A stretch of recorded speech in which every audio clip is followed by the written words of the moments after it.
नेहमीप्रमाणे श्लोकापासून सुरुवात करूया.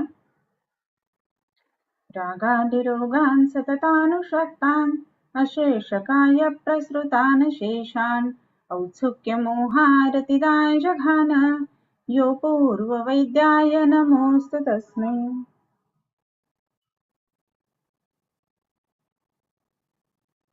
आपण वाग्भटाचा 13वा अध्याय वाचतोय. 13वा अध्याय वाचत असताना आपले त्यातले काही श्लोक झालेले आहेत आणि आपण कोष्ठ शाखा गती ही पाहिलेली होती आणि त्याच्याच बरोबरीने कोष्ठ शाखा गती झाल्यानंतर आपण आणखीन एक गोष्ट आता त्याच्यामध्ये बघितलेली होती की त्याच्यामध्ये साम आणि निराम या गोष्टी कशा असतात. तर त्या संदर्भामधले लिंगम अलानाम सामानाम निरामानाम विपर्ययः असं आपण पाहिलेलं होतं. सो लिंगम मलानाम सामानाम निरामानाम विपर्यय असं जेव्हा म्हणतो त्यावेळेला मल असं म्हणत असताना फक्त मलाचा अर्थ तिथे नाही घ्यायचा आहे, तर दोष या अर्थाने ते मल आलेले आहेत हे आपलं बघून झालेलं होतं. सो श्लोक 25वा.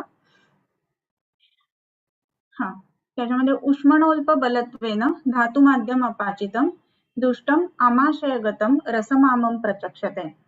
आता हा श्लोक आपल्याला घ्यायचा आहे वाचण्यासाठी म्हणून, राईट. सो उष्मण हा अल्प बलत्वेन धातुम आद्यम अपाचितम दुष्टम आमाशयगतम रसम आमम प्रचक्षते. आता प्रचक्षते हा त्यातला मूळ धातू झाला, बरोबर. आता हे प्रचक्षते म्हणजे काय? प्रचक्षते म्हणजे सांगितलं जातं या अर्थाने आलेलं आहे ते. काय सांगितलं जातं? तर आमम प्रचक्षते म्हणजे ह्याला आम असे म्हणतात. ओके. कुणाला आम असं म्हणतात? तर रसम आमम प्रचक्षते, अशा रसाला आम असं म्हटलं जातं. कसला रस? तर दुष्टम आमाशयगतम, आमाशयगत असणारा आणि दुष्ट असणारा ह्या दोन गोष्टी सांगितल्या. म्हणजे दुष्ट रस आणि आमाशयगत रस म्हणजे कुठेही आहे त्याला नाही, तर आमाशयामध्ये आहे त्याला. आणि तो कसा? तर दुष्ट म्हणजे दूषित झालेला या अर्थाने. मग आता हा कशामुळे दूषित झालाय? तर त्याला तृतीय असायला पाहिजे, बरोबर. सो अल्प बलत्वेन म्हणजे अल्प बलत्व असल्यामुळं. तर कोणाचं अल्प बलत्व? तर उष्मणः म्हणजे काय? तर अग्नीचं किंवा जाठराग्नीचं अल्प बलत्व. म्हणजे जाठराग्नीचं अल्प बलत्व असल्यामुळे जो दुष्ट झालेला आहे आणि जो आमाशयगत आहे अशा रसाला आम असं म्हटलं जातं. मग आता एक चरण राहिला ह्याच्यामधला की धातुम आद्यम अपाचितम.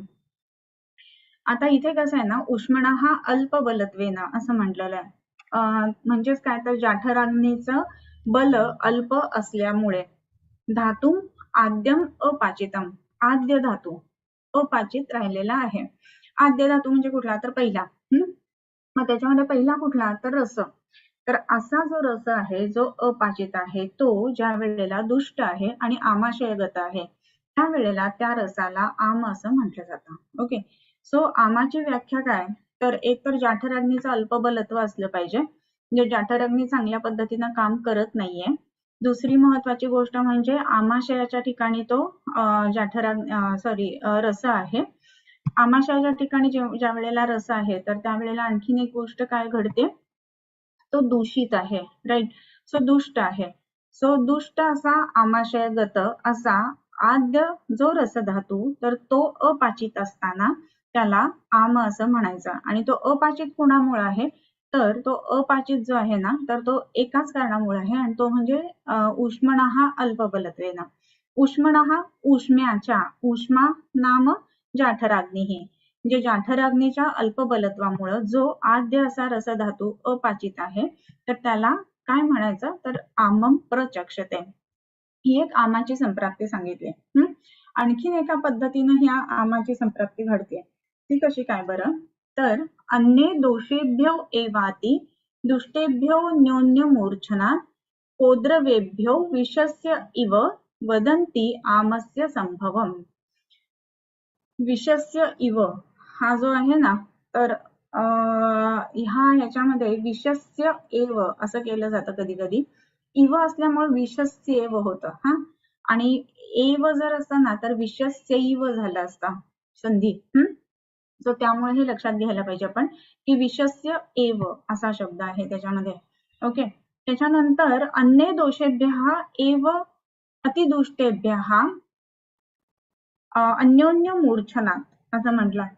म्हणजे काय, तर आता आम कसा बनतोय, तर आम बनण्याची आणखीन जी काही कारणं सांगितलीत ना, तर त्याच्यामध्ये अतिदुष्टेभ्यः अन्योन्य मूर्छनात अन्ये दोषेभ्यः, म्हणजे आता रस आहे ना तो एक वेळ कदाचित चांगला आहे परंतु अन्ये दोषेभ्यः इतर दोष म्हणजे कुठले, तर वातपित्त कफ किंवा इतर धातूंच्या संदर्भामध्ये सुद्धा आपण इथे विचार करू शकतो. तर वातपित्त कफ ह्या रसाला ज्या वेळेला दुष्ट करतायत का, तर अन्योन्य मूर्छनामुळं. म्हणजेच काय, तर वातही बिघडलाय, पित्तही बिघडलाय, कफ पण बिघडलाय आणि त्या तिघांची अन्योन्य मूर्छना झालेली आहे. अशा वेळेला काय होतंय, तर तिथे सुद्धा आमाची संप्राप्ती होते आणि मग ती कशी काय, पोद्रवेभ्यः अभ्यः, पोद्रव अभ्यः म्हणजे अभ्य म्हणजे पाणी, पोद्रव नावाचं एक धान्य असतं बरं का, म्हणजे कद्रू मराठीमध्ये म्हणतात त्याला. तर ज्वारी बाजरी वगैरे निवडत असताना त्याच्यामध्ये एक असं वेगळं धान्य असतं की त्याला कोद्रव असं म्हटलं जातं. तर ते कोद्रव जर का पाण्यात घालून ठेवलं ना, तर काहीही कारण नसताना आणखीन कुठलीही गोष्ट त्याच्यामध्ये आपण ऍड केली नाही तरी सुद्धा काय होतं की त्याच्यामध्ये विषाक्तता येते, विषत्व यायला लागतं. म्हणजे त्याच्यामध्ये वरून काही आलंय, आतून काही आलंय, बाहेरून काही आलंय किंवा अग्नी कमी पडलाय असं काहीही नाहीये, बरोबर, तरी सुद्धा ती विषाक्तता येते. मग अशी विषाक्तता येते ना, ज्याप्रमाणे त्या दोन गोष्टी फक्त एकत्र आल्यात म्हणून, म्हणजे काय, तर कोद्रू आणि पाणी या दोन गोष्टी एकत्र आल्यामुळं ही गोष्ट घडते. मग आता कोद्रवेभ्यः विषस्य, कोद्रू नुसतेच एकत्र आलेले आहेत आणि त्याच्यानंतर ते विषस्वरूप झालेले आहेत. मग तिथे बाहेरून किंवा इतर कुठली संप्राप्ती घडली का, नाही, तर ते जी गोष्ट आहे अन्योन्य मूर्छना, हीच गोष्ट जी आहे ना ती विषाक्तता आणणारी आहे. तसं इतर दोष ज्या वेळेला अन्योन्य मूर्छना म्हणजे वात, पित्त आणि कफ हे तिन्ही एकमेकांच्या मूर्छनेमध्ये असतात, तर त्यावेळेला अतिदुष्टेभ्यः असं होतं. अतिदुष्ट झालेले असे दोष अन्योन्य मूर्छित होतात तेव्हा काय होतं, वदंती आमस्य संभवम, म्हणजे त्याही वेळेला आमाची उत्पत्ती होते किंवा आमाचा संभव होतो. म्हणजे दोन पद्धतीनं आमाची संप्राप्ती सांगितली. पहिली कुठली, जी सगळेजण आपण परीक्षेत लिहितो आणि सगळ्यांची जी पाठ असते की उष्मणः अल्पबलत्वेन धातू माध्यम अपाचितम दुष्टम आमाशयगतम रसम आमम प्रचक्षते. जिथे जाठराग्नी कमी आहे, जाठराग्नीचं मंदत्व आहे, त्याच्यानंतर ज्या वेळेला आद्य धातू जे रसधातू जो आहे तो विकृत झालेला आहे, तो आमाशयगत आहे, अशा सगळ्या कंडिशन्स असताना ज्या वेळेला आपण बघतोय की हे आमता किंवा आमाची उत्पत्ती होते. तशीच आमाची उत्पत्ती अजून एका कारणामुळे होतं, अन्योन्य मूर्छनांनी अतिदुष्ट दोषांच्या. अतिदुष्ट असे दोष अन्योन्य मूर्छना एकमेकांमध्ये मिसळल्यामुळे काहीतरी वेगळं उत्पन्न होतं आणि त्यालाच आम असं म्हटलं जाते. सो अन्ये दोषेभ्य एवाती दुष्टेभ्योन्योन्य मूर्छना कोद्रवेभ्यो विषस्य एव वदन्त्यामस्य संभवम. मग आता याच्यानंतर आमेन तेन संपृक्ता दोषा दूषाश्च दूषिताः सामा इत्युपदिश्यन्ते ये च रोगास्तदुद्भवाः. आमेन तेन संपृक्ता, आमेन तेन दोन्ही ज्या आहेत ना त्या एकाच विभक्तीमध्ये आहेत. तेन आमेन म्हणजे त्या आमानी, संपृक्ताः दोषाः दूष्याः च दूषिताः.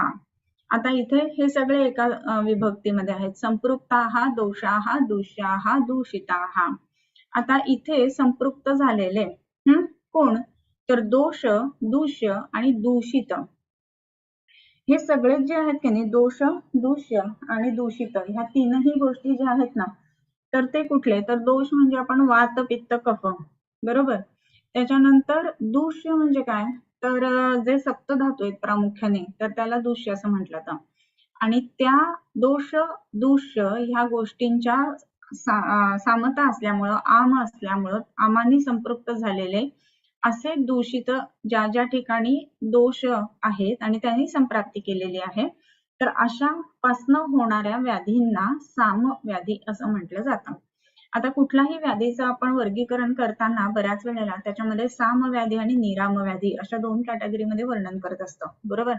तर सामव्याधी आणि निरामव्याधी अशा 2 कॅटेगरीमध्ये ज्या वेळेला आपण वर्णन करतो ना, तर त्यावेळेला आणखीन एक गोष्ट आपण ध्यानात घ्यायला पाहिजे, की साम ही अवस्था आहे आणि साम ही व्याधी पण आहे, बरोबर? म्हणजे एखादा व्याधी आहे, जसं की आमवात आहे, तर त्याच्यामध्ये सामता निघून गेले ही एक अवस्था असू शकते, नाही असं नाही.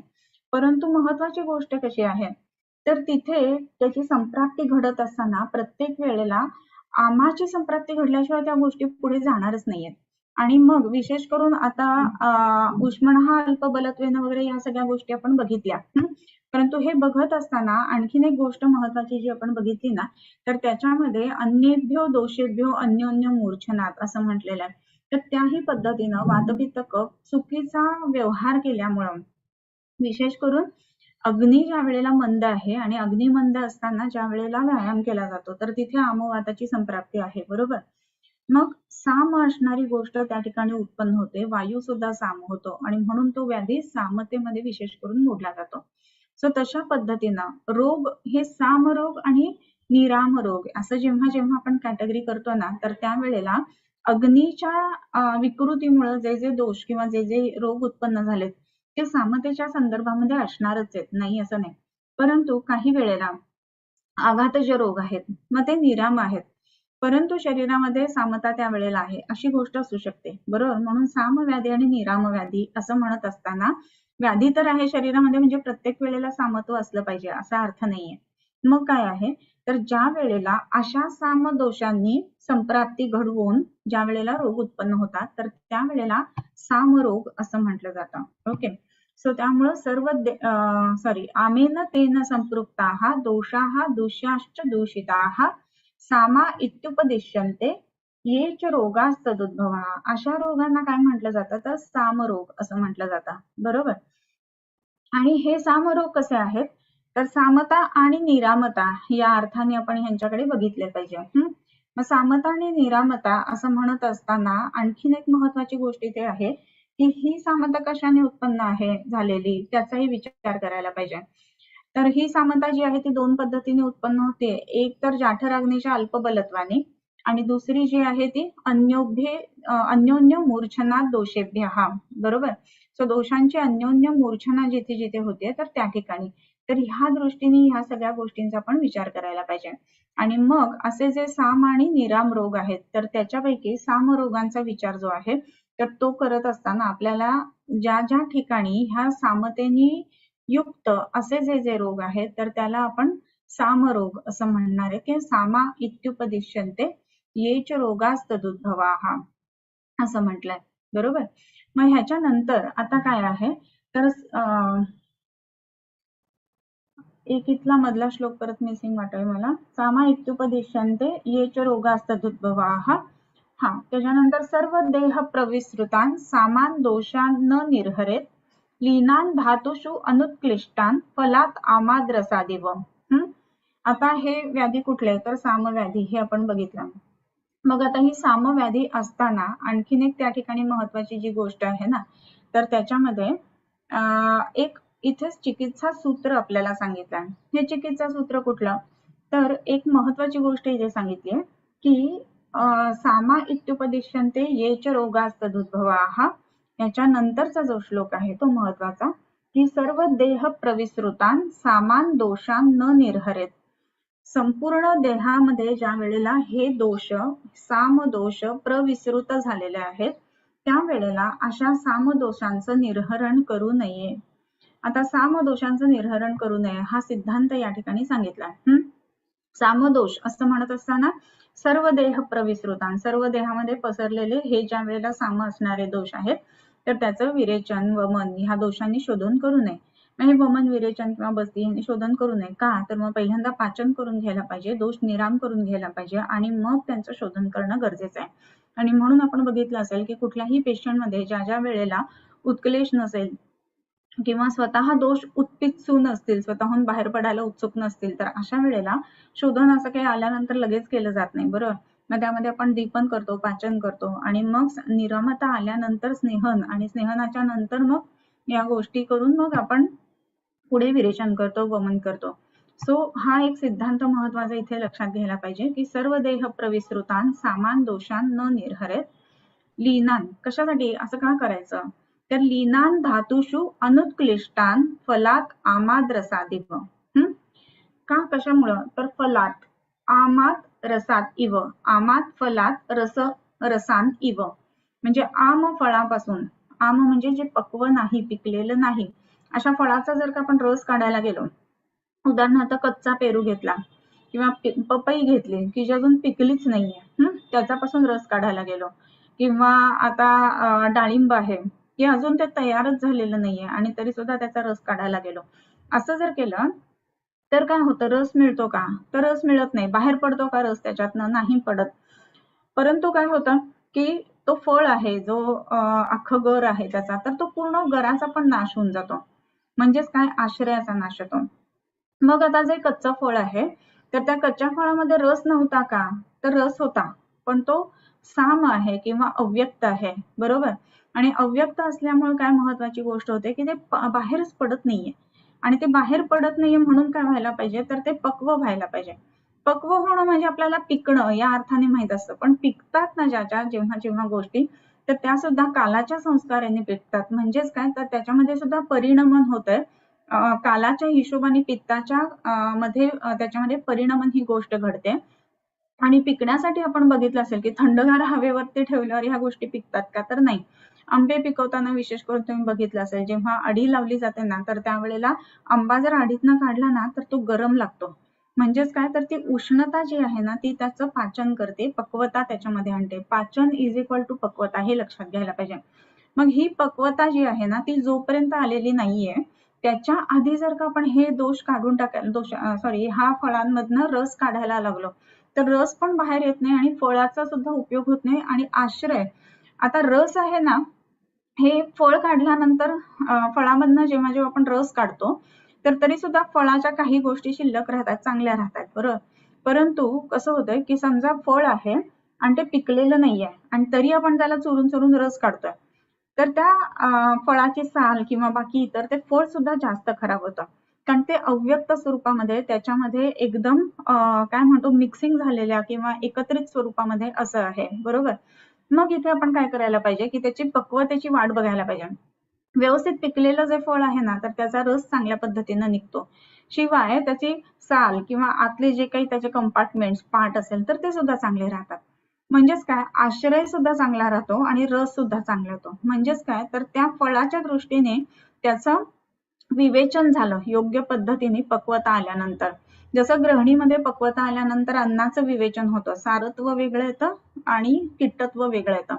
परंतु पचनच नाही झालं तर सारता पण कमीच येते आणि पक्वता आल्यानंतर किट्ट आहे ना, तर तो सुद्धा योग्य पद्धतीनं पचलेला नसतो आणि म्हणून साम किट्ट सुद्धा तयार होतं. त्याच पद्धतीनं फळ सुद्धा जर का चांगलं पिकलेलं नसेल तर रसही चांगला त्याचा निघत नाही, आणि शिवाय फळ जो आहे ना, तो सुद्धा, तो आश्रय म्हणजे ज्याच्या आश्रयाने तो रस राहतोय ते सुद्धा खराब होतं. मग असं ज्या वेळेला होतं, फलात आमाद्रसादिव, म्हणून काय करू नये, तर सर्व देह प्रविसृतान सामान दोषान न निर्हरेत. संपूर्ण शरीरामध्ये जे पसरलेले साम दोष असे आहेत, तर त्यांचं ह्या पद्धतीनं म्हणजे सामता असताना ते काढून टाकू नयेत शरीरातून. का, तर लीनान धातुषु, ते कसे आहेत, तर धातूंच्या ठिकाणी लीन आहेत. म्हणजे जसं फळ आणि त्याचा रस, हे दोन्ही रस आतमध्ये आहे त्याच्या, पण तो अव्यक्त आहे, त्याच्या आत पूर्ण लीन झालेला आहे. तसंच हे जे दोष आहेत साम, ते त्या धातूंच्या आतमध्ये लीन झालेले आहेत, ते बाहेर वेगळे आपण काढू शकत नाहीये.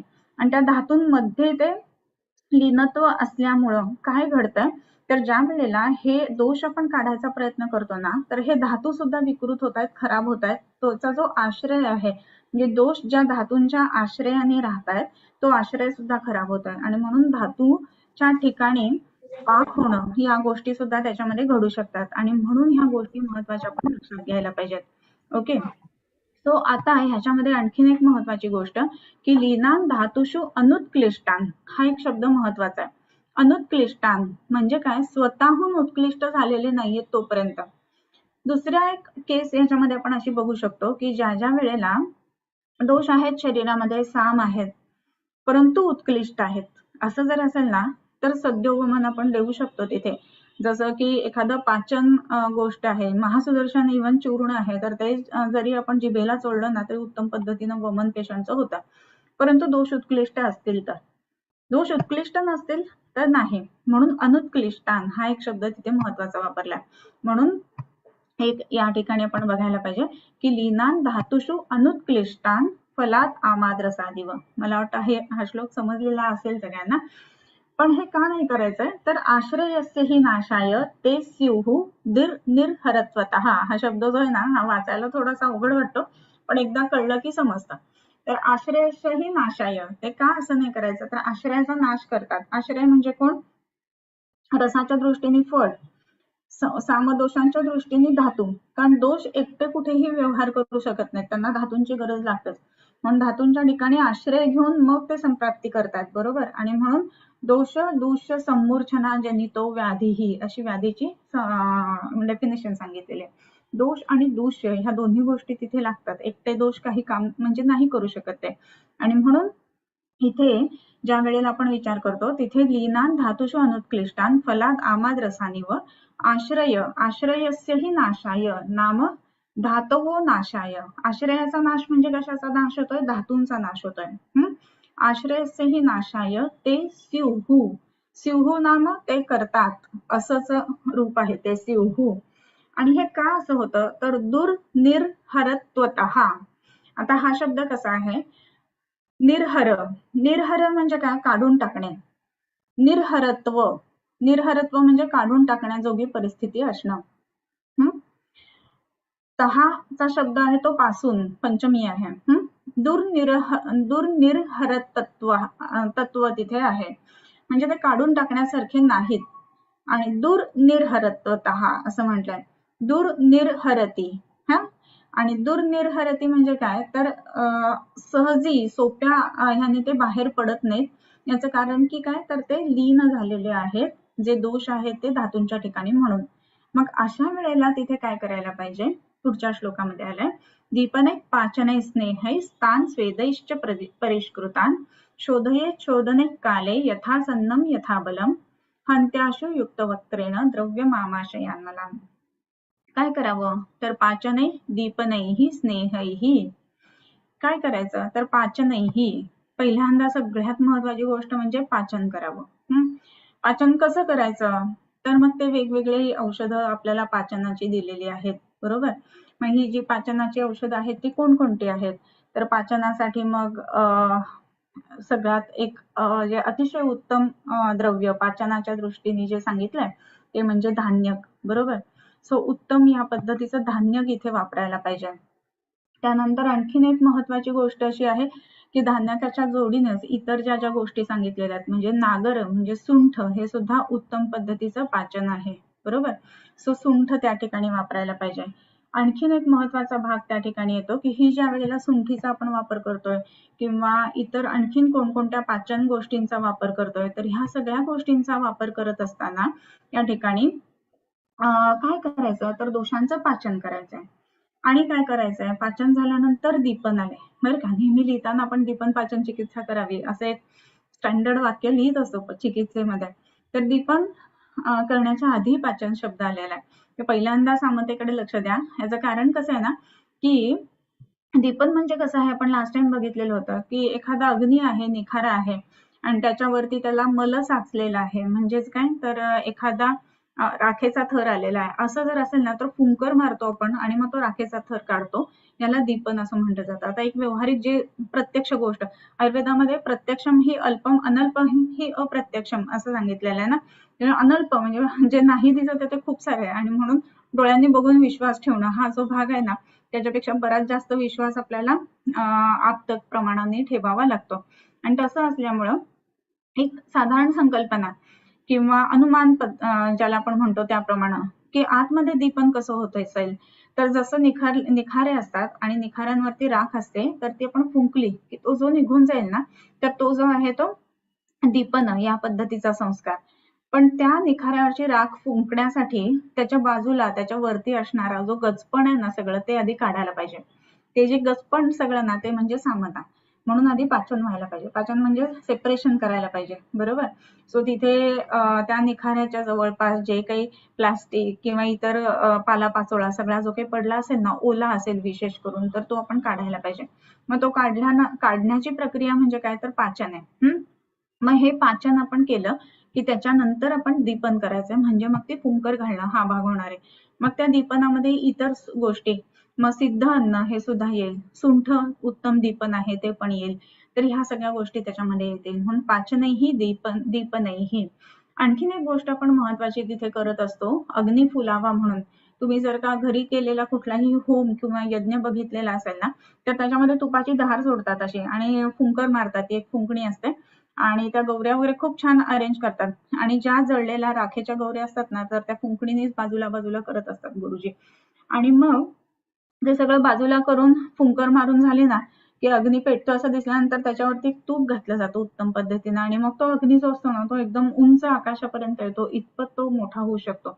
सो काय करायचं, तर पाचनही दीपनेही स्नेहही असं म्हटलंय पुढचा शब्द. म्हणजे स्नेहन सुद्धा तिथे गरजेचं आहे. म्हणजे पहिल्यांदा पाचन करा, दीपन करा, मग स्नेहन करा, आणि मग ह्याच्या पुढे जे आहे ना त्याच्यामध्ये पाचनही दीपनेही स्नेहही तान स्वेदैही च परिष्कृतान.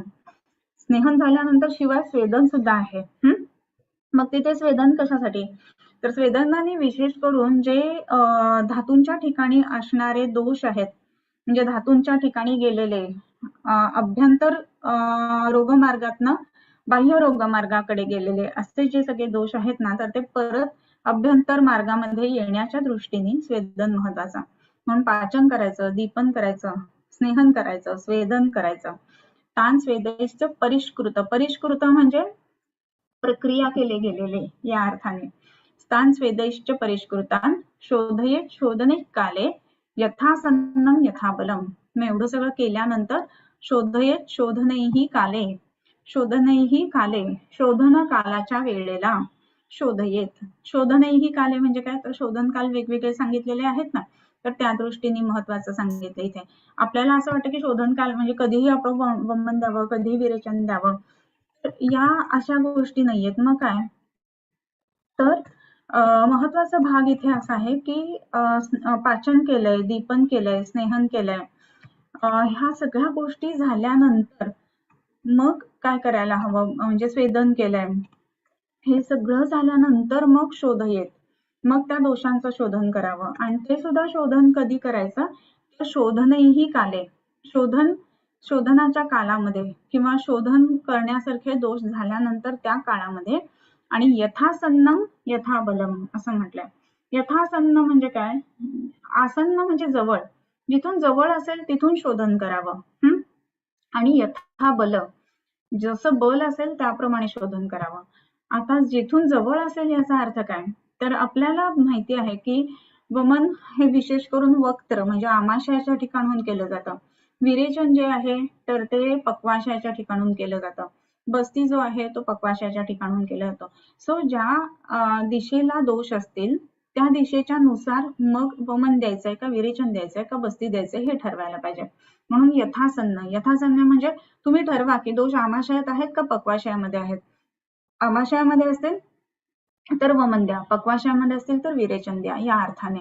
आणि यथाबल म्हणजे दोन अर्थाने परत, एक तर रुग्णाचं बल कसं आहे ते बघा आणि दोषांचं बल कसं आहे ते बघा. आणि आता तुम्ही एवढं सगळं केलं आणि दोष आलेले आहेत कोष्ठामध्ये तुम्हाला समजले, आणि समजा पक्वाशयामध्ये आहेत आणि वमन द्यायचं आहे, पण पेशंट अतिशय एकदम थकून गेले, अजिबात बलवान नाहीये, मग अशा वेळेला आपण शोधून देऊ शकतो का, तर मग त्याचा विचार करून द्यायला पाहिजे की यथाबल, योग्य बल असेल तर त्याप्रमाणे करायला पाहिजे.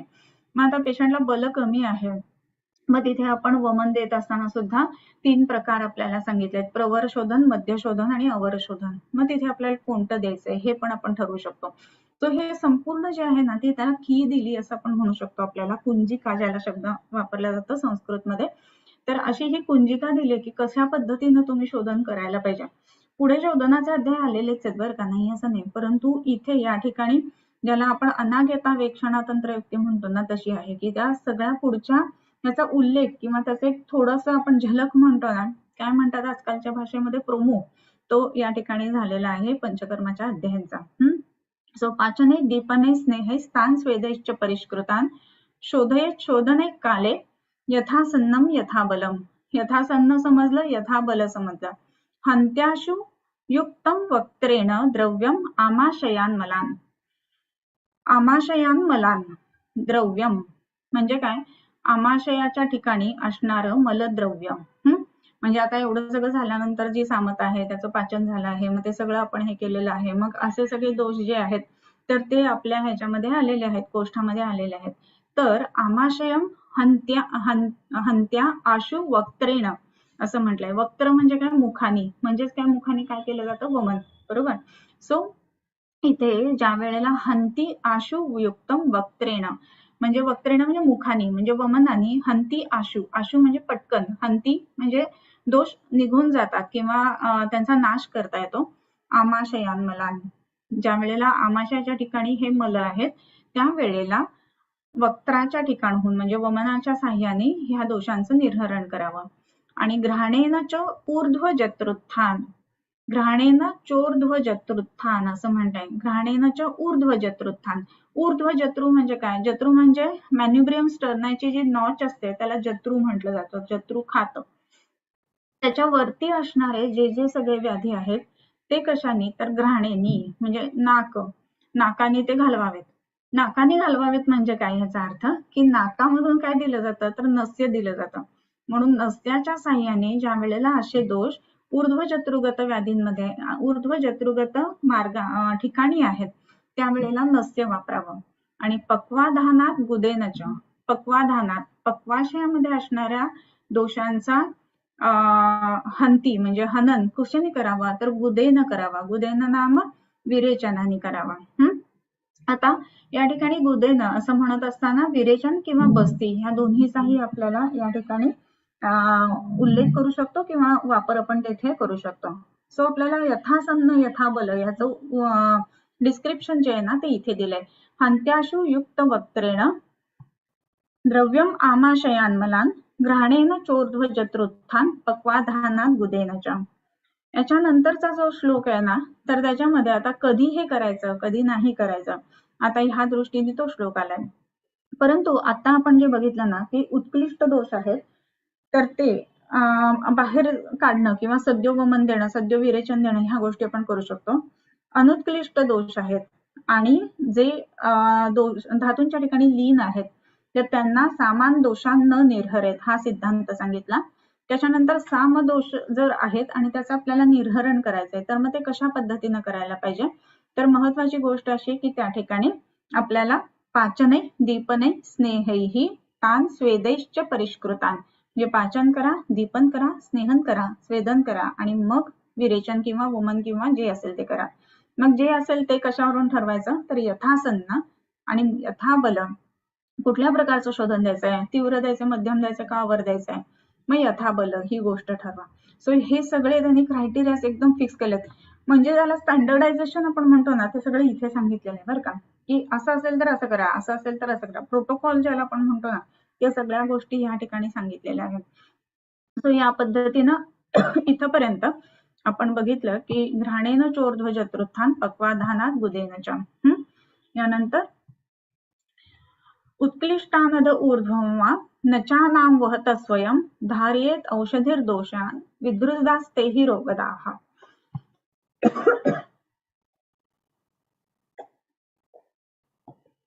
उत्क्लिष्टान अध ऊर्ध्वं वा न च आमान वहत स्वयं धारयेत. इथपर्यंत एक वाक्य झालं. मुख्य धातू कुठला ह्याच्यातला, तर धारयेत. धारयेत म्हणजे धारण करावं. न धारयेत सॉरी म्हणजे काय, न धारण करावं किंवा धारण करू नये. कुणाचं धारण करू नये, वहतः आमान दोषांना न धारयेत, वाहणाऱ्या आम दोषांचं धारण करू नये. मग हे आमदोष कुठले, एकच मिनिट.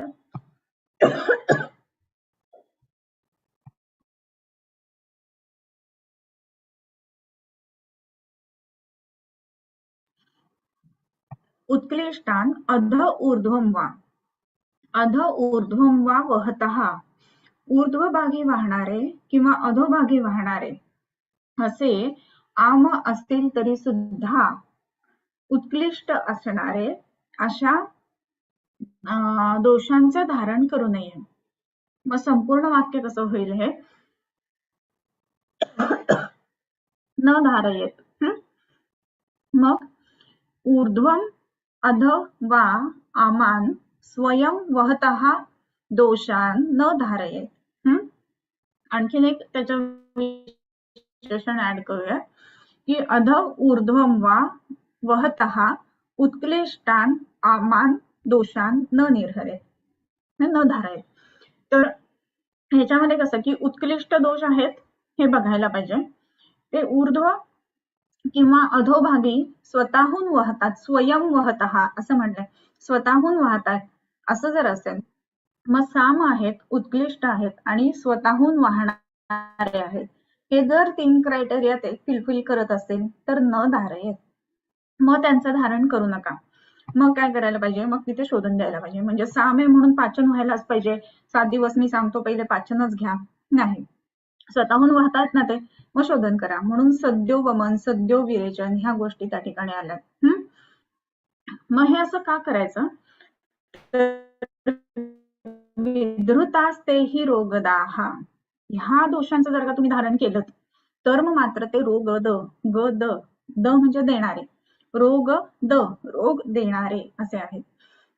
आता आपण साम अतिसाराच्या संदर्भामध्ये बोलूयात. साम अतिसार आहे म्हणजेच काय? तर पोटात अगदी गुडगुडतंय, कसं तरी होतंय किंवा अडखळत मोशनला होते, गेल्यानंतर पुन्हा जावं लागतंय, प्रवाहिकेसारखा पेशंट आहे, किंवा कफज ग्रहणी सारखा पेशंट आहे, सामत आहे किंवा कफज अतिसार आहे, सामत आहे दिसते, जाऊन आल्यानंतर प्रचंड दुर्गंधी येते. ह्या सगळ्या गोष्टी असताना की नाही लूज मोशन होतात ना, तर मग वॉटर कंटेंट कमी होईल शरीरातला, ते थांबलंच पाहिजे, म्हणून मग कुठली तरी स्तंभक औषधं देणं. तर हे गोष्ट करणं चुकीचं आहे. कारण काय? असं जर केलं तर काय होईल? विधृता तेही रोगदाः, त्यांचं जर धारण केलं ना तर ते रोगद म्हणजे नवीन रोग उत्पन्न करतील, आणि म्हणून तसं करू नका असं म्हटलेलं आहे. मग ह्याच्या पुढचं एक्सप्लेनेशन कसं आहे तेही बघूया. विधृतास्तेहि रोगदाः प्रवृत्तान प्रागतो दोषान उपेक्षेत हिताशिनः. असे हे जे प्रवृत्त दोष आहेत, प्रवृत्त म्हणजे स्वयं वहतः असे जे दोष आहेत, तर त्या प्रवृत्तान प्रागतो दोषाः, प्रागत म्हणजे स्वतःहून येणारे जे दोष आहेत आणि प्रवृत्त असणारे, बाहेर पडणारे असे जे दोष आहेत, तर त्यांना काय करायला पाहिजे? तर उपेक्षेत, त्यांची उपेक्षा करा. आणि कोणी उपेक्षा करा? तर हिताशिनः म्हणजे हित अशिनः. हिताशिन म्हणजे काय? हिताशिन याचा अर्थ असा की हित इच्छेणाऱ्या माणसाने, आणि अशिन असं म्हणत असताना खाणारा. तर हे जे आहे ना, तर त्याच्यामध्ये हितकर खात राहावं असा अर्थ त्याच्यामध्ये आला. तर त्यामध्ये महत्वाची गोष्ट आहे की असं आहे, दोष बाहेर पडतात आणि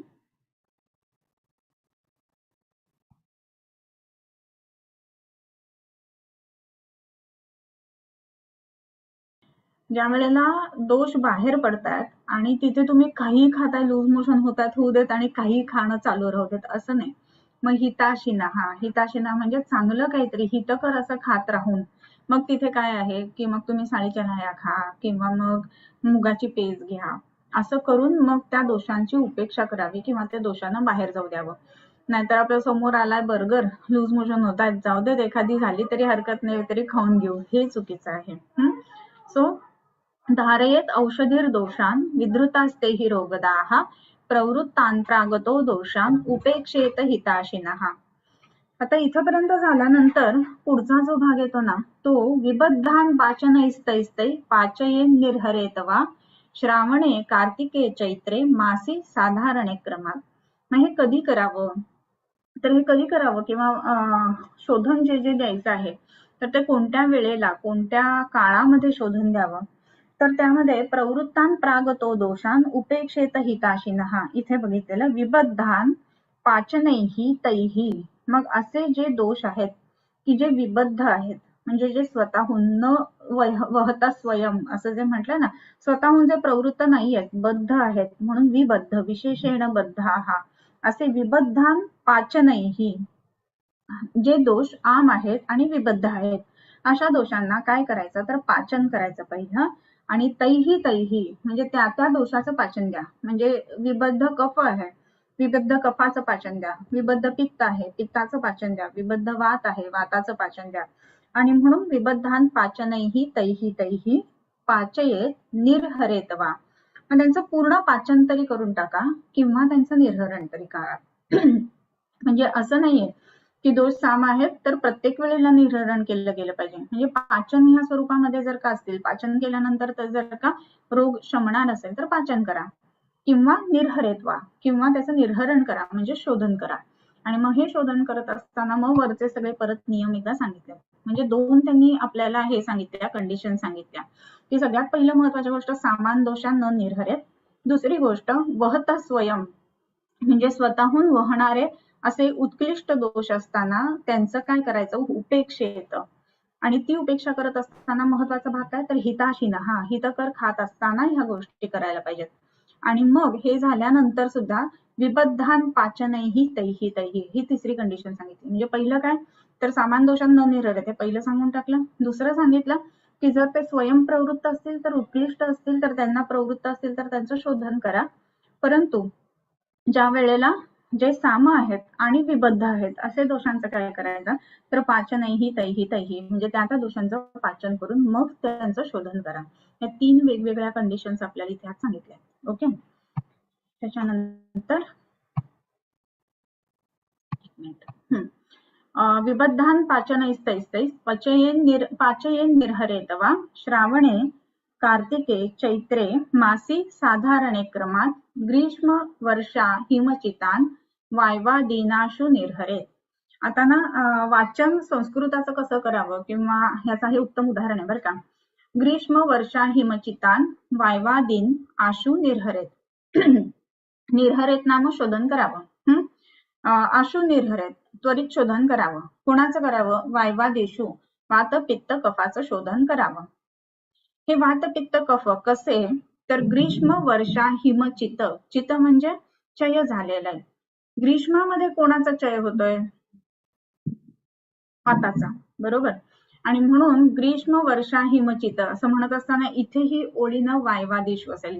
ग्रीष्म वायू, नंतर वर्षा ऋतूमध्ये चित्त कोण झालंय पित्त आहे, वायूचा प्रकोप आहे पण चित्त पित्त आहे, बरोबर. वर्षामध्ये चित्त म्हणजे चय झालेलं पित्त, आणि हिम म्हणजे हेमंतामध्ये चय झालेला कफ, ह्यांचं शोधन करावं. कधी करावं तर श्रावणे कार्तिके चैत्रे मासी साधारणे क्रमात.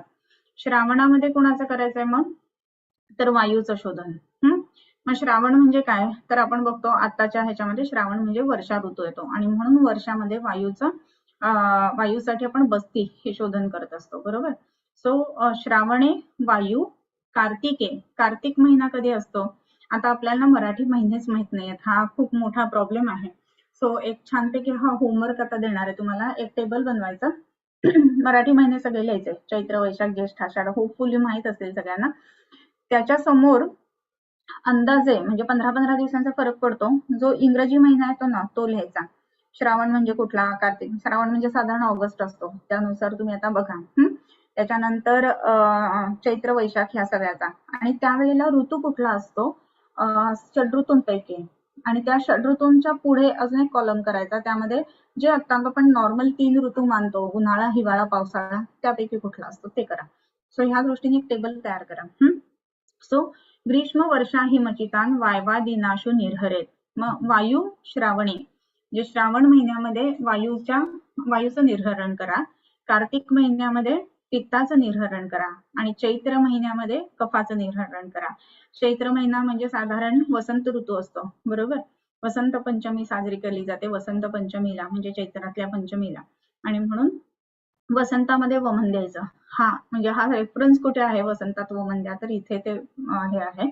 आणि कार्तिक महिना म्हणजे ज्याला आपण ऑक्टोबर हीट म्हणतो, शरद ऋतू म्हणतो, तो येतो, आणि म्हणून शरदामध्ये पित्त, आणि श्रावण म्हणजे पावसाळ्यामध्ये विशेष करून वायूच्या शमनासाठी किंवा निर्हरणासाठी प्रयत्न करावे. संधौ साधारणे तेषां दुष्टान दोषान विशोधयेत स्वस्थ वृत्तम अभिप्रेत्य व्याधौ व्याधिवशेनतो. आता इथे कसं म्हटलंय ना की साधारण महिन्यामध्ये करावं असं म्हटलेलं आहे. साधारण म्हणजे काय, तर ज्या वेळेला खूप जास्त उष्णता नसते आणि खूप जास्त पाऊस नसतो आणि खूप जास्त कडक थंडी पण नसते. आता पावसाच्या दृष्टीने एक उदाहरण देते, त्याप्रमाणे आपण बघूयात की आषाढ जर बघितला, जुलै महिना, तर प्रचंड दबादबा पाऊस असतो. तर तेव्हा नाही हे करायला सांगितलंय. मग कधी, तर थोडा पाऊस कमी झाल्यानंतर मग वायूचं शमन करायचं आहे किंवा शोधन करायचं आहे, म्हणजे श्रावणामध्ये. तसंच श्रावणानंतर कार्तिकामध्ये आणि चैत्रामध्ये असं सांगितलंय. तर ह्या दृष्टीने शोधनाचे हे काल सांगितले. वरती शब्द आलेला ना, यथा सन्नम यथा मलम, तिथे कालही असा शब्द होता. तो हे काळ सुद्धा त्यांनी सांगितलंय. ओके. त्याच्यानंतर अत्युष्ण वर्ष शीताही ग्रीष्म वर्षाही मागमाहा संदव साधारणे तेषां दुष्टान दोषान विशोधेत. यांच्या साधारण ऋतू असताना त्यांच्या संधी कालामध्ये ह्या अशा दोषांचं विशोधन करावं. ओके. त्याच्यानंतर अत्युष्ण वर्ष शीताही ग्रीष्म वर्षा हिमागमाहा. अत्युष्ण वर्ष आणि शीत, अत्युष्ण म्हणजे ग्रीष्मामध्ये, अत्युष्ण सगळ्यात जास्त हीट कधी असते आपण बघतो तर मे महिना, ग्रीष्म ऋतू. त्याच्यानंतर अतिवर्षा कधी असते, तर आषाढ महिना किंवा वर्षा ज्याला आपण म्हटलं जातं. आणि अतिशीत कधी असतं, तर हेमंताच्या पेक्षा पण शिशिरामध्ये. तर असं करत असताना जिथे अतिशय जास्त प्रमाणामध्ये उष्मा आहे, अतिशय जास्त प्रमाणामध्ये पाऊस आहे, अतिशय जास्त प्रमाणामध्ये शैत्य आहे, तर त्या ठिकाणी काय करायला पाहिजे की ह्याची जी उष्मा आणि शैत्य ह्यांची स्थिती साधारण असताना, संधौ साधारण असताना त्यावेळेला विशोधयेत, म्हणून त्यावेळेला ते शोधन करायला हवं. ओके. यानंतर स्वस्थ वृत्तम अभिप्रेत्य व्याधौ व्याधिवशेन तु कृत्वा शीतोष्ण वृष्टीनां प्रतिकारं यथा यथं प्रयोजयेत क्रियां प्राप्तां क्रियाकालं हापयेत. स्वस्थ वृत्तम अभिप्रेत्य व्याधौ व्याधिवशेन तु. आता इथे अजून एक नियम सांगितला. एवढे सगळे नियम आपण आता हे लक्षात ठेवायला पाहिजे बरं, रूल्स ज्याला आपण म्हणू ना, तर ते लक्षात ठेवायला पाहिजे. मग आता इथे आणखीन एक रूल काय आहे, आपण बघितले आतापर्यंत काय काय, तर सामान दोषांना निरर. बोर होत असेल मी रिपीट करते, पण हे खूप महत्वाचं आहे. त्याच्यानंतर सगळ्यात महत्वाचं की सामदोष काढू नयेत, कारण आश्रयाचा नाश होतात. दुसरी गोष्ट म्हणून त्यांचं पाचन, दीपन आणि स्नेहन करायचं, स्वेदन करायचं आणि मग त्यांचं निरहरण करायचं.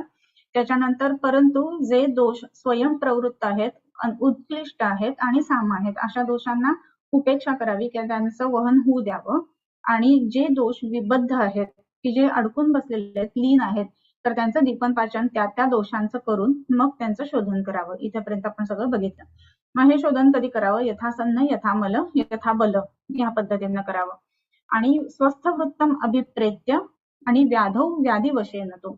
स्वस्थ वृत्त जे आहे ना, तर त्याच्यानुसार स्वस्थ वृत्तम अभिप्रेत्य काय, मला काय अभिप्रेत्य माहितीये का, असं पण बोलतो ना बोलताना, म्हणजे स्वतःला काय अभिप्रेत्य हे सांगण्यासाठी काहीतरी आपण सांगत असतो, म्हणजे मला काय वाटतंय. तर स्वस्थ वृत्ताच्या दृष्टीने काय योग्य आहे, तर या ऋतूमध्ये करावं. परंतु व्याधिवशेन तो, जे व्याधी असे आहे की ज्याच्यामध्ये दोष एवढे उत्कृष्ट, समजा अनुत्कृष्ट आहेत किंवा खूप मोठ्या प्रमाणामध्ये वाढलेले आहेत आणि त्यांचं शोधन होणं गरजेचं आहे.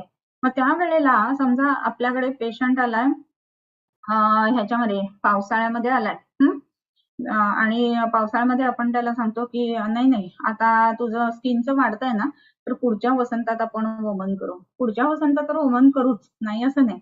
परंतु आता जर त्याचे दोष खूप जास्ती आहेत, शरीरामध्ये क्लेश जास्ती आहे असं दिसतंय, तर उत्तम पद्धतीनं दीपन पाचन करून सुद्धा आपण तिथे पंचकर्म शोधन करू शकतो. आणि म्हणून व्याधिवशेन तु, व्याधिवशात म्हणजे तो व्याधी आहे त्या ठिकाणी आणि तिथे त्या रुग्णाचे बल पाहून, रुग्णाची स्थिती पाहून, रुग्णाचे दोष बघून आपण त्या ठिकाणी हे करू शकतो, वमन विरेचन वगैरे ह्या बस्ती कर्म, कुठलेही कर्म करू शकतो.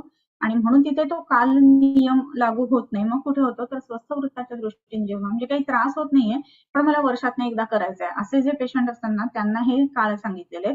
इतर ठिकाणी आपण या दृष्टीने विचार करून योग्य ती दीपन पाचन चिकित्सा करून मग आपण हे करू शकतो, वमन विरेचन आदी कर्म करू शकतो. ओके. पुढचा एक श्लोक वाचूया आणि थांबूया. शंका काही असेल तर घेऊया.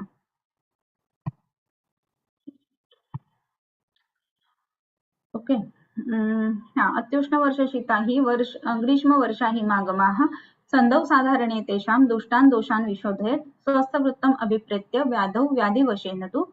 तर ह्याच्या पुढचा जो श्लोक आहे ना तो कृत्वा यथा शीतोष्ण वृष्टीनां प्रतिकारम यथा यथम प्रयोजयेत् क्रियां प्राप्तां क्रिया कालन्न हापयेत्.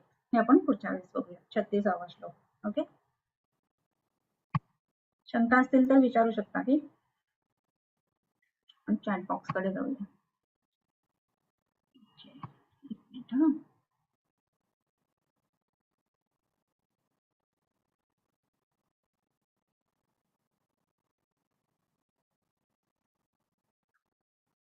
पाचन अलग अलग दोषों के अनुसार कैसे डिसाइड करें. हा, छान प्रश्न. कसं आहे ना की पित्ताचं पाचन करायचं आहे, कफाचं पाचन करायचं आहे, तर त्या त्या ठिकाणी गामित्व असणारा असं द्रव्य वापरता आलं पाहिजे. आता धान्य काय आहे, धान्य आपण वाताच्या पाचनासाठी वापरू शकतो का हो. धान्यात उत्तम पाचन सांगितले. अच्छा, अर्थात तिन्ही दोषांसाठी धान्य वापरू शकतो, पण धान्याचं विशेष काम काय आहे, पित्तशमन आहे की नाही. मग पित्ताचं पाचन करण्यासाठी म्हणून धान्यकाचा उपयोग होईल जास्त. शुंठी जी आहे ती कफाच्या पाचनासाठी जास्त चांगल्या पद्धतीने काम करेल. दीप्तक आहे तो वाताच्या पाचनासाठी जास्त चांगलं काम करेल. आणि म्हणून पाचक जर का तुम्ही बघितले तर त्याच्यासाठी आपल्याला एकतर गृहिणीचा अध्याय बघायला लागतो, किंवा दुसरी गोष्ट म्हणजे अर्शाचा बघायला लागतो, किंवा तिसरी जी महत्वाची गोष्ट आहे ना ती म्हणजे आपल्याला गुल्माचा अध्याय बघायला लागतो. मगाशी जो शब्द आलेला होता ना की हे जर नाही केलं तर विद्रुतास्तेही रोगदाह असा शब्द वापरलेला होता. रोगद म्हणजे मोठे मोठे रोग, मोठे मोठे व्याधी या ठिकाणी उत्पन्न होतात आणि म्हणून या गोष्टी होऊ शकतात. मग आपण काय करायला पाहिजे, तर मग असं जर का झालं असेल, आपण विधारण केल्यामुळे रोग उत्पन्न झाले असतील तर उत्तम पद्धतीनं दीपन पाचन आपण करायला हवं. आणि मग हे दीपन पाचन आहेत ना ते त्या त्या अध्यायामध्ये आपल्याला बघायला मिळतात. आता आकांक्षाने विचारलेलंच आहे ना, तर एक छानसा होमवर्क तुम्हाला देते. तुम्ही एक काम करायचं की आता मी 2 उदाहरणं फक्त तुम्हाला सांगितली की सुंठ सांगितलं, ओवा सांगितला किंवा धान्य सांगितलं त्या त्या दोषांच्या पाचनासाठी, बरोबर. तर त्या त्या दोषांच्या पाचनासाठी ग्रंथोक्त औषधं कोणती कोणती आलीत हे बघायचं. ग्रंथोक्त औषधांची एक गंमत असते पण की योग असतात आणि म्हणून त्यावेळेला बऱ्याच वेळेला असं होतं की मुनिरेव तत्र जानन्ति द्रव्य संयोगजं फलम असं होतं. आणि तीनही दोषांची योग्य पद्धतीने व्यवस्था लावणारे असे ते योग असतात. तरी सुद्धा तुम्ही एक एक्सरसाइज करा. 4च अध्याय बघा, जास्त सांगत नाही मी. वाग्भट बघा चिकित्सेचा, किंवा चरक बघा चिकित्सेचा. त्याच्यामध्ये अर्श, अतिसार, ग्रहणी आणि गुल्म. आणि ह्या 4 अध्यायांमधनं तुम्हाला जे जे वाटतात की कफासाठी कोणते जातील तर ते योगांची फक्त तिथे नावं लिहा. जर का योगाला नाव नसेल तर श्लोक नंबर लिहा की तुम्ही ते स्टार्टिंग पासून, म्हणजे समजा पाठा आजाजी वगैरे असं काही दिलेलं असेल तर पाठादी योग असं म्हणून त्याला तिथे श्लोक नंबर टाका. असं एक चार्ट छानपैकी तयार करा. अभ्यास छान होत असतो बरं का ह्या गोष्टींनी, फक्त त्या त्या वेळेला करायला पाहिजे. ओके. युट्यूब वर काही क्वेश्चन आहेत का बघूया. मला फोन दे ना.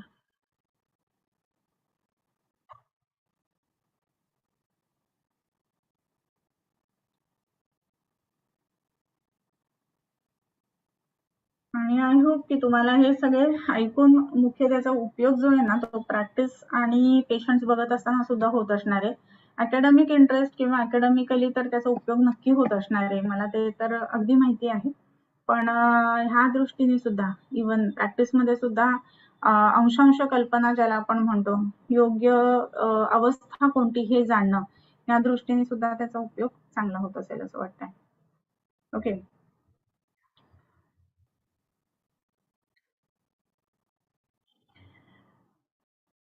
हा, एक छान लिहिलं याच्यामध्ये, लिंबू सामपित्ताचं पाचन करतं असं म्हटलेलं आहे. बरोबर आहे ना. तर बरोबर आहे. लिंबू जो आहे ना तर काही लोकांना लिंबाने त्रास होतो आणि पित्त वाढतं असं होतं, परंतु लिंबू उत्तम सामपित्त पचन करणारा आहे. आणि म्हणून जे आता स्पेसिफिक विचारलं की ह्याचं कसं लक्षात ठेवायचं की कुठल्या दोषाचं कोणतं पाचन आहे, तर लिंबू सामपित्त पाचन आहे बरोबर आहे का असं त्या अनुषंगाने विचारलं. बरोबर आहे. ओके. हा, श्लोक पाठांतराचे यावेळेला अध्याय कोणते आहेत. चौथा अध्याय आपण घेणार आहे. आता या महिन्याच्या चौथ्या रविवारी श्लोक पाठांतर स्पर्धा असणार आहे परत, आणि त्याच्यामध्ये वाग्भट सूत्रस्थान 4 रोगानुत्पादनीय आणि धातू स्रोतस जी जी सांगितलेली आहेत ना, या रसवह, रक्तवह, मांसवह, त्याचे श्लोक, त्याची दृष्टीची कारणं, लक्षणं आणि चिकित्सा या गोष्टी विचारणार आहे. तर पाठांतराला लागा. चौथा अध्याय ऑलरेडी YouTube वरती टाकलेला आहे असं मला वाटतंय. त्याची लिंक आज तुम्हाला पाठवून देते. ओके, सो मला वाटतं आपण थांबूया आताच.